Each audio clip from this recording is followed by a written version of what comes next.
2,000 lang, no? 2,000 lang, no? Lagyan natin, guys. Yan.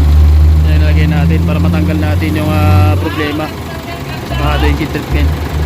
So, Isuzu MUX. Baligyan niya? Oo. Ni Jerome? Ang kuhan lang is yung ano.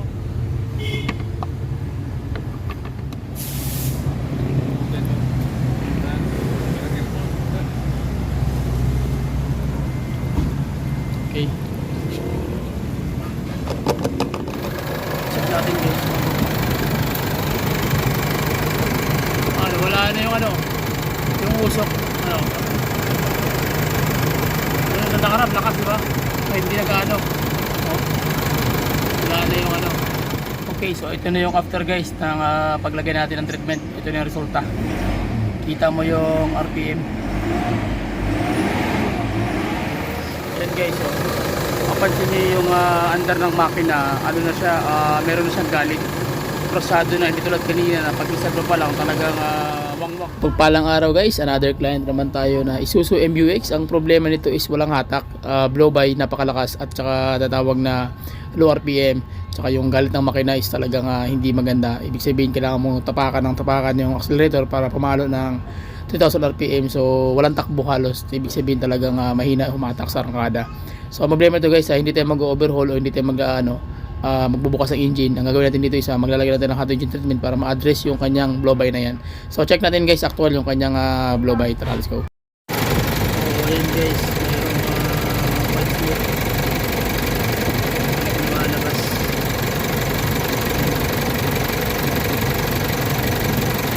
may kita mo yung blow by, guys, hindi na ordinary yung blow by yan. Papunta na yan sa overhaul kasi yung liner niyan sira na o may mga gas-gas na. So ang gawin natin, guys, papakiramdaman natin yung tinatawag na engine RPM, yung kanyang arangkada sa kanyang accelerator. So check natin kung ano yung kalalabasan ng RPM nito, kung hanggang saan yung palo niya, kung abot ba ng 2,000 to 3,000 RPM. Yan, guys, low power. Lah, di kaabot ko, di kaabot 3,000. Ito yung problema. Ayan, o. So nakita nyo yung engine RPM nasa 3,000 to 4,000 RPM bago magalit yung makina. Ibig sabihin bago siya umarangkada, which is hindi normal. So ibig sabihin may problema yung combustion chamber. So dito po papasok yung Hado Smart Nanotechnology na pinapromote natin palagi sa ating YouTube channel at TV page. So ito po magbibigay solusyon sa mga ganitong problema. So wala pong magic dito. So check natin, guys, kung ano yung produkto na yun. So ito po yung produkto na yun na isang 500 ml na Hado Smart Nano Concentrated Smart Nanotechnology, at saka tatlong 250 ml na Hado Fuel Extreme Economy. So yun lang po yung gagawin natin dito. So first move natin gagawin is maglalagay na tayo ng isang 500 ml na Hado Smart Nanotechnology Super Concentrated na engine treatment. Okay, so ihahalo mo po yan sa engine oil. So yung 500 ml na yan, yan po yung una natin gagawin. Wala kang ibang gagawin yan, guys, ihahalo mo lang yan. Tapos bahala ng technology magtrabaho sa sarili niyang proseso.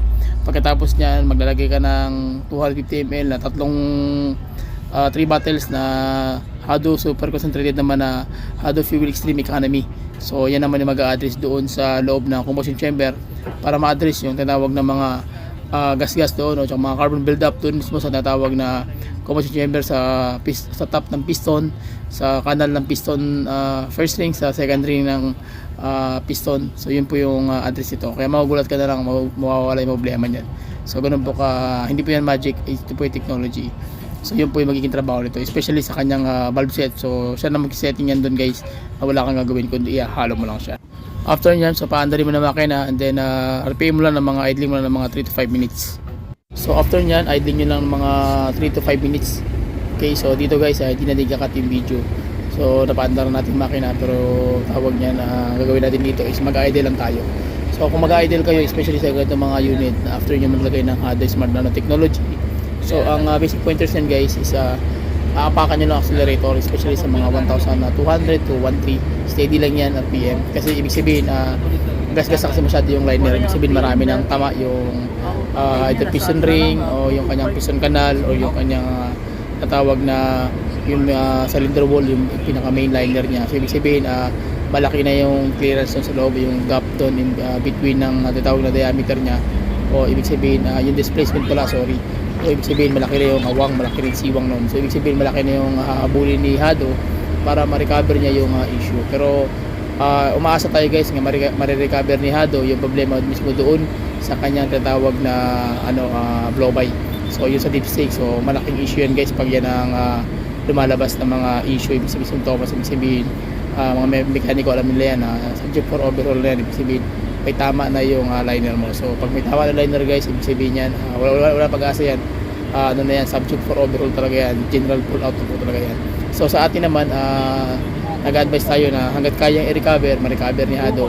So especially sa mga ganitong mga issue guys, gabay na natin yan.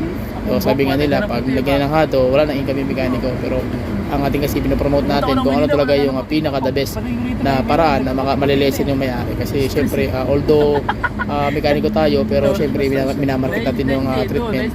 Maraming sabi na ano daw yan, scam daw yan. Pero sa atin nakikita mo almost hundreds of hundreds ng ating mga video guys about how the smart nanotechnology. Kaya wala kang makikita dyan na hindi siya na nakarecover. Makikita mo nila 3 to 5 minutes makakarecover yan. So basic po explain yan guys, in-explain ko sa inyo kung bakit habang nag-aayal tayo. Kasi dito natin makikita kung ano ka-effectiveness yung tatawag na smart nanotechnology. Medyo mahal lang siya guys kasi nasa mga 5,750 ang isang set niya. So nationwide po yan, kaya ipadala kahit saan. So ano lang, tawagin, order lang kayo, chat lang kayo sa ating FB page. Bago lang yung aking FB page kasi nga nahack siya. So nag-create ako ng bago, hindi ako makagawa ng panibagong talagang custom TV na page. Ginawa ko lang Carsling TV FB. So yun, kita nyo naman dun sa aking nasa mga 800 something ang ating follower. Pero continuous tayo guys, balik sa ating YouTube, steady pa rin, hindi siya nagagalaw. So steady pa rin. So yun nun guys, ang smart nanotechnology kasi ito yung technology na wala kang ibang gagawin kundi i-mix mo lang sa engine oil and then sa fuel tank mo. Si Hado na po yung bahala maggawa ng paraan doon para ma-recover niya yung issue. So while ginagamit mo siya, nag-recover mo yung makina mo sa magitan ng engine run. So okay, ibig sabihin yung smart nanotechnology tsaka yung makina mo, maglalaro silang dalawa. Okay, so gagawin niya, gagana si Hado smart nanotechnology kung mayroong tatawag na friction o mayroong tatawag na engine run o yung tumatakbo yung makina mo at tawag niyan yung si Hado naman gagawin niya yung trabaho niya sa magitan ng pag-grooming ng mga internal surface ng kanyang tatawag na metallurgy ng bakal mo o yung atomic structure ng bakal mo. So siya na yung mag-fill up din guys sa mga gas-gas, sa mga mga punit doon. So into so maano niya na yan, yun ang gagawin niya. Kaya maugulat ka sa 5 minutes natin na video na pag-once na nalagay na after that makikita mo yung comparison talagang malayo. Ibig sabihin, magkakaroon ng difference, may tinatawag na pagkakaiba. Yung low power na 3,000 to 4,000 RPM, makaka-recover niya, mababalik yan ng 1,300 to 1,500. May galit na yung makina. Ibig sabihin, hindi mo na kailangan napakan ng 3,000 to 4,000 RPM bago magalit yung makina. Ibig sabihin, sa 1,500 mo lang guys, mapaka mo na. Especially pag takbo yan guys, wala ka na masasabi yan, talagang ma-amaze ka. Ganun ka-efektibo yung Hado smart nanotechnology. So may nagtatanong sa akin, nationwide po, hindi po ito ay scam, legit po ito. Itong ating YouTube channel at ito ating FB page. Okay, legit po yan guys. So wala pong scam dyan, wala pang na-scam tayo dyan dahil nasa Mindanao po tayo, Jensan, General Santos City. So dito kung mag-i-scam ka, mapuputulan ka ng ulo o hindi natin kung ano mangyayari sa'yo. So ano po tayo, meron tayong license sa ating shop, Shackling Auto Repair Shop guys sa Jensen. So dito po ako naka-stay, destino, dito po rin ako yung ating hanap buhay na dito po. So after a few minutes guys, mararamdaman na natin at check natin kung anong kalalabasan ng ating trabaho, kung okay ba, kung hindi ba okay. So ito po yung pinaka revelation ng ating treatment, kung kaya niya ba o ano pwede niyang maibigay na remedy sa ating mga problemas. Yan. So ayan guys, gagawin natin guys, ibubulyum ko na yung video natin kasi na-RPM ko na to. And then check natin kung anong kalalabasan lang after ng mga ilang minutes nating ina-RPM. So tara, let's go. Sumasabay na sa pedal yung yung power o RPM. Ayan, delay na. Delay masyado kanina. Taliman sa kuwan, delay masyado. Oo, delay masyado. Ano na kasi yan pag ganyan, ano na yan, valve setting, tap overhaul ka na yun, overhaul ka na. Kani ko sa Bright Star, sa delay na ba yun? Hindi ko naman, marbula pa sa kuwan naman, maminaw na siya. Minaw na siya. Minaw na siya. Kaya yung ano, yung hado pag nandyan siya, the more mo ginagamit, the more mas maganda kasi the more siya mag-chrome na wag, ito gas-gas. Pag isang tagal lang gamit mo, magiging ganito siya para salamin na. Minaw na siya, pag tambak din mo. So ko na siya 2.5. Kanina hindi talaga pumapalo eh. Ano? Wala power na. Wala siyang power. In-scan mo, wala namang code. So mahirapan yung mekaniko mag-trace. So ang suggestion ng mekaniko niyan, open engine talaga. Overhaul na kasi wala nang choice eh. Ayan o, so okay na siya. Pero quality up siya, medyo bagay talaga siya no? Eh medyo gumagalaw na yung ano diba? Muna na siya. Ipalinis na lang yung ano to, EGR, pantay, bakante. Na gumagalaw yung ano no? Sisipa na yung buong makina mo, yung buong lamba na no? Di ba linis natin na? Di pa rin sila eh. Okay lang no? Sakay ko yung bubong. Mga ilang taon na? Gawa na siguro. Okay pa yan. Kung 2 taon, kala ko mga 5 years pa. Ang buti palpak mo. Palpak mo pagka ano ba? Hindi pagka linis niya. Ayun guys, so na-amaze talaga yung may-ari. Nakikita niyo naman yung conversation namin, although Bisaya yan. Pero ibig sabihin na-amaze siya kasi nga sa kabilang shop daw talaga, sabi delay, malakas yung blow by, kung ano-ano ba yung mga negative talaga na feedback doon sa unit. Ibig sabihin, subject for overhaul talaga yan guys, yung mga ganyan mga issue. So sa atin, tikita nyo naman, lagi yung napaka ng pedal. Ibig sabihin nakaka-recover na siya. So 5 minutes pa lang yan, pero once nga tinaravel mo ng 1 hour, so yung chroming guys, dire-diretso na yun. So ibig sabihin, lahat ng gasgas doon, na bearing sa bearing, crankshaft main journal, valve train, lahat ng mayroong problema doon sa oil na dumadaan yung may friction, siya na magkatrabaho nun guys. So after nyan, talagang ina-RPM ko talaga yan guys para totally makarecover yung kanyang piston canal na makuha yung mga carbon build-up doon mismo sa loob ng first ring, second ring para magkaroon siya ng tension. So kung magkaroon siya ng tension, marirecover natin yung tinatawag na blow by sa dipstick. So kasi may mga gas-gas yung mga hairlines na scratches doon sa cylinder wall. Kaya yun po yung ginagawa ko dito. Ina-RPM ko rin RPM para totally makarecover siya. So check natin ngayon guys kung anong kalalabasan ng ating tira after ng mga ilang minutes nating ina-RPM guys. So talagang yun lang, share ko sa inyo yung experience ng ating client kung gaano ka-effective yung Hathaway Smart Alarm Technology.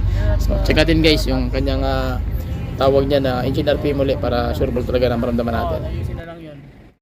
Okay, so ito na yung after guys ng paglagay natin ng treatment. Ito na yung resulta. Kita mo yung RPM.